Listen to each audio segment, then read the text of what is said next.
Hello दोस्तों। Doctor Ram सेहत podcast में आज हम एक बड़े रोचक से विषय पे बात करेंगे। वो है कि आपके जेनेटिक्स और आपके हड्डी के स्वास्थ्य के बीच में क्या संबंध है।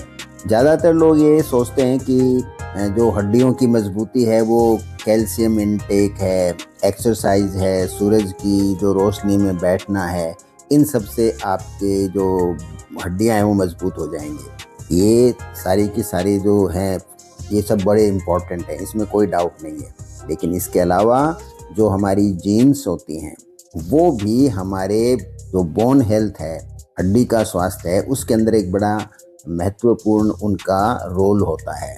तो आज हम जो जेनेटिक इन्फ्लुएंस होता है हमारे बोन हेल्थ के ऊपर, उसके बारे में आज थोड़ा बात करते हैं। देखिए, हमारी जो हड्डियां हैं वो लगातार बढ़ती हैं और मजबूत होती रहती हैं। किस पीरियड में? हमारे बचपन में, और हम जब किशोरावस्था में होते हैं तो मैक्सिमम उस समय वो स्ट्रांग होती है, मैक्सिमम उसी समय वो बढ़ती हैं।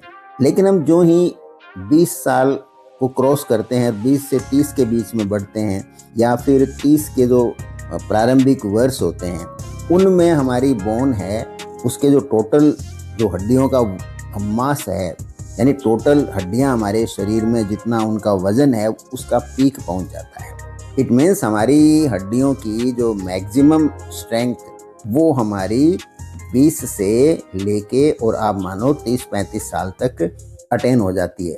उससे ज़्यादा फिर हड्डियां आगे स्ट्रॉन्ग नहीं होती हैं और नए वजन में आगे बढ़ती हैं उसके बाद में। लेकिन यहाँ महत्वपूर्ण क्या है कि करीब 60 से लेके 80% हमारी जो बोन मास है, यानी टोटल शरीर की तुलना में जो हड्डियों का वजन है, वो हमारे जेनेटिक्स की वजह से हमारे अंदर आता है। बाकी खाना है, एक्सरसाइज है, कैल्शियम है, विटामिन डी है, ये उस जो 60 से 80% जो हमें आनुवंशिकता में मिला है उसके ऊपर ही कार्य करके उसको एक्स्ट्रा मजबूती देते हैं। तो इट मीन्स हम हमारी फैमिली में किसके ऑस्टियोपोरोसिस है, किसकी हड्डियां कमज़ोर हैं, किसका जो बोनी स्ट्रक्चर है वो वीक रहा है, ये हमें हमारी जीन से मिलता है। लेकिन यहाँ एक बात और रखिए, जेनेटिक्स एक टेंडेंसी है, लेकिन ये आपकी नियति नहीं है, ये आपकी डेस्टिनी नहीं है। यहाँ लाइफस्टाइल से आप अपनी जो बोन का जो कमज़ोर स्ट्रक्चर यदि आपको अपने पेरेंट्स से मिला है तो उसको आप काफ़ी हद तक सुधार सकते हो। इस बात का भी आपको ध्यान रखना चाहिए। अब जीन क्या करती हैं? देखिए, कुछ जीन्स होती हैं कि वो हमारे शरीर में कितना कैल्शियम हमारी आंतों से एब्जॉर्ब होगा, और दूसरा विटामिन डी हमारे शरीर में कितना बनेगा और कैसे बनेगा, कितना जल्दी बनेगा, कितना धीरे से बनेगा, ये सब कुछ जीन्स होती हैं वो डिसाइड करती हैं। तो विटामिन डी उसमें बड़ा इम्पोर्टेंट है, क्योंकि विटामिन डी ही कैल्शियम को आपकी आंतों से आपके रक्त में लाता है और वहाँ से लेकर के वो उनको हड्डियों में डिपॉजिट होने तक का काम जो है विटामिन डी करता है। अब कुछ जीन्स ऐसी होती हैं जो विटामिन डी को काम नहीं करने देती, इसलिए विटामिन डी का लेवल तो नॉर्मल होगा, लेकिन उसका हमारे शरीर पर जो कार्य करने का जो पावर है, जो एक्शन की उसकी क्षमता है, वो कम पड़ जाएंगी। इसलिए हमारे हड्डियों की जो मजबूती है ये एक व्यक्ति से दूसरे व्यक्ति में अलग अलग होती है, चाहे उनका भोजन और जीवन शैली चाहे बिल्कुल 100% एक जैसी ही क्यों ना हो। इस बात को हमें याद रखना है। कुछ बहुत रेयर होती हैं, हालांकि कॉमन तो नहीं है, यदा कदा देखने में आती हैं। ऐसी जीन की कंडीशन होती हैं जो बोन को डायरेक्टली प्रभावित करती हैं, जैसे ऑस्टियोजेनेसिस कहते हैं। नई हड्डी बनना है, वो इम्परफेक्ट बनेगी, यानी वो परफेक्ट नहीं बनेगी, इसको कहते हैं ऑस्टियोजेनेसिस इम्परफेक्टा। तो उसमें हड्डियां बड़ी कमज़ोर बनती हैं, अपने आप ही हड्डियां हैं वो टूट जाती हैं। ये चीज़ होती है, बहुत ही कम लोगों में होती है, कोई लाखों में से एक आधा व्यक्ति ऐसा हो सकता है। ठीक है ना, ये खाली एक एकेडमिक इंटरेस्ट के लिए मैंने यहाँ बताया। इसको यूजुअली ये देखने में आता नहीं है, लेकिन आप एक आधी बार ज़िंदगी में कोई ऐसा व्यक्ति आपसे मिल सकता है जिसकी हड्डियाँ बहुत ही कमज़ोर हों।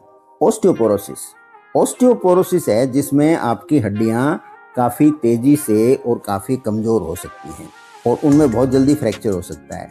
ये इसमें फैमिली का बड़ा रोल है। यदि किसी के मदर के ऑस्टियोपोरोसिस है तो उनकी जो बेटियां हैं उनमें ऑस्टियोपोरोसिस होने की संभावनाएं काफ़ी बढ़ जाती हैं। और ऊपर से यदि ऐसे लोग कैल्शियम कम लें या वज़न ज़्यादा रखें या कसरत नहीं करें या सन का एक्सपोज़र नहीं हो इनके, या फिर ये लोग स्मोक करें या ज़्यादा कोई अल्कोहल लेने लग जाए, तो उनमें ऑस्टियोपोरोसिस और तेज़ी से होगी सामान्य व्यक्ति के बजाय। तो इसलिए इस जेनेटिक लिंक को हमें ध्यान रखना चाहिए। अब एक कंडीशन होती है एपीजेनेटिक्स। एपिजेनेटिक्स का मतलब होता है कि न्यूट्रिशन, शारीरिक क्रियाएं, हार्मोन हेल्थ, इन सब का आपके जो जीन है उसके बिहेवियर पर क्या असर पड़ता है। तो हो सकता है आपकी जेनेटिक्स एक तरह से हो, लेकिन आपकी जीवन शैली, आपका जो भोजन है उसका संतुलन और उसकी क्वालिटी है, आपके एक्सरसाइज कितना करते हो, ये सब यदि सही है तो आप अपने जो जीन्स जिस तरह से मैनिफेस्ट होनी थी उसको आप बदल सकते हो। यानी जीन की वजह से जैसे आपकी हड्डियां बननी थी मान लो कमज़ोर, तो आप इन बाकी एक्टिविटी से, एपिजेनेटिक्स से, अपनी जीवन शैली से उसमें काफ़ी हद तक सुधार कर सकते हो। लेकिन इसके लिए आवश्यकता है जागरूकता की, और उसी जागरूकता के लिए ये पॉडकास्ट आपकी सूचना के लिए बनाया जा रहा है। अब हड्डियों को मजबूत रखने के लिए आपको क्या करना है? देखिए, कैल्शियम एडिक्वेट लो, विटामिन डी जब भी मौका मिले सनलाइट में जाओ, ठीक है ना, या फिर विटामिन डी का सप्लीमेंट ले। लाइफ में थोड़ी वजन उठाने वाली एक्सरसाइज थोड़ी बहुत ज़रूर करनी चाहिए। थोड़ी वॉकिंग करो, क्योंकि इसमें आप अपने शरीर का वजन उठाते हो। थोड़ी रेजिस्टेंस ट्रेनिंग कहते हैं, आप वो ले सकते हो, जैसे वजन उठाना और इस तरह का काम करना। बॉडी वेट शरीर का आप एक है ना अच्छी स्थिति में मेंटेन रखो, यानी न तो बहुत दुबले हो और न आप में ज़्यादा मोटापा आना चाहिए। स्मोकिंग को आपको बंद कर देना चाहिए। शराब वगैरह हैं वो बिल्कुल कम मात्रा के अंदर कंट्रोल्ड पियो, यदि आप पीते हो तो छोड़ नहीं सकते तो इससे आपकी बोन है वो मजबूत रहेंगी, और आपकी जो जेनेटिक फैक्टर्स हैं उसकी जो रिस्क है जो लेके आप जन्मे हो उसको आप काफ़ी हद तक कम कर सकते हो। अंत में मैं संक्षेप में यही कहना चाहूँगा कि जेनेटिक्स है वो एक फाउंडेशन की तरफ इंडिकेट करती है, और एपिजेनेटिक्स है वो होती है कि आप बिल्डिंग बनाने में कैसा नक्शा बनाते हो, पिलर्स कितने स्ट्रॉन्ग खड़े करते हो हैं, उसमें आप सीमेंट वगैरह कितना लगाते हो, तो उस तरह से बिल्डिंग की मजबूती निर्भर करती है। वैसे आप अपने शरीर की जो आवश्यकताएं हैं उनको यदि आप पूर्ति करते हो तो आप अपनी आनुवंशिकता के प्रभाव को काफ़ी हद तक कम कर सकते हो। मैं डॉक्टर रामावतार शर्मा अब आज के इस पॉडकास्ट को समाप्त करता हूँ ये कहते हुए कि आप स्वस्थ रहिए, आप अपने हेल्थ के बारे में सूचनाएं जानते रहिए और अपनी हड्डियों का ध्यान रखिए, और जहाँ भी उचित समझें उचित, वहीं इस तरह के जो पॉडकास्ट आते हैं जो एडुकेटिव होते हैं, जो शिक्षा का प्रसार करते हैं, उनको आप अपने नियर एंड डियर के अंदर आप उनके साझा करते रहिए, जिससे लोगों के जो ओवरऑल जो हेल्थ है उसके अंदर इम्प्रूवमेंट आए। थैंक्स।